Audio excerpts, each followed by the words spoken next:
இப்போ நம்ம வந்திருக்கோம்ல, இந்த இடத்தோட அந்த இடம் லிங்க்டா இருக்கு. இந்தியா இந்தியா இண்டஸ் வேலி சிவிலைசேஷன் யாருக்கெல்லாம் தெரியும்?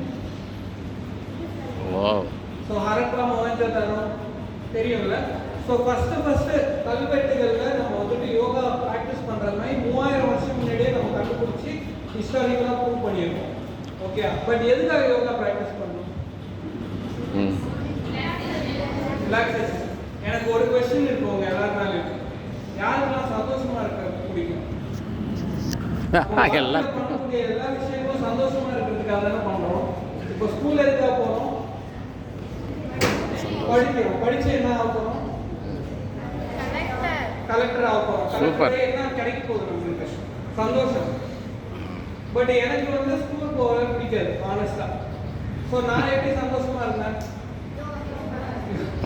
யோகா நான் 3 வருஷமா தான் ஒழுங்கா பண்றேன். அதுக்கு முன்னாடி என்ன பண்ணிட்டு இருந்தேன்? எனக்கு வெளியில விளையாட பிடிக்கும். ஸோ இங்க எத்தனை பேருக்கு வெளில விளையாட பிடிக்கும்?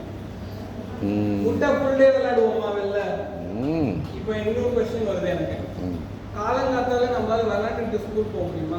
என்ச்சோடனே சந்தோஷமா இருக்கணுங்கிறதுக்காக தான் எந்திரிக்கிறோம். யாராவது வந்து சோகமா இருக்கணும்னு எந்திரிக்கிறோமா? இல்லை சந்தோஷமா இருக்கணும் தான் எந்திரிக்கிறோம். ஸோ காலையில் எந்திரிச்சோடனே ஃப்ரெண்ட்ஸ்லாம் வந்து சேர்ந்து விளையாட போகலாம் அப்படின்னு ஏதாவது போக முடியுமா? ஸ்கூலுக்கு முன்னாடி முடியாது. மேக்ஸிமம் வந்து வீட்டில் இருக்கிறவங்களோட தான் விளையாட முடியும். அது கூட நம்மளால பெருசாக பண்ண முடியாது. ஸோ அதுக்காக தான் வந்துட்டு யோகாங்கிற பயிற்சி மூலயமா நம்மளோட சந்தோஷத்தோட நம்ம கனெக்ட் ஆகிறதுக்காக ஒரு பயிற்சி தான் யோகா. ஸோ இப்போ சொல்லுங்க, யோகானா என்ன உங்களை பொறுத்த வரைக்கும்? சந்தோஷம் கொடுக்குற ஒரு விதம். எப்போ நம்மளுக்கு சந்தோஷமா இருக்கும்? யோகா பண்ணுறது ஓகே, பட் யோகா இல்லைன்னா எப்போ நம்ம சந்தோஷமா இருக்கும்? பிடிச்ச விஷயம் பண்ணும்போது. பிடிச்ச விஷயம் பண்ண முடியலன்னா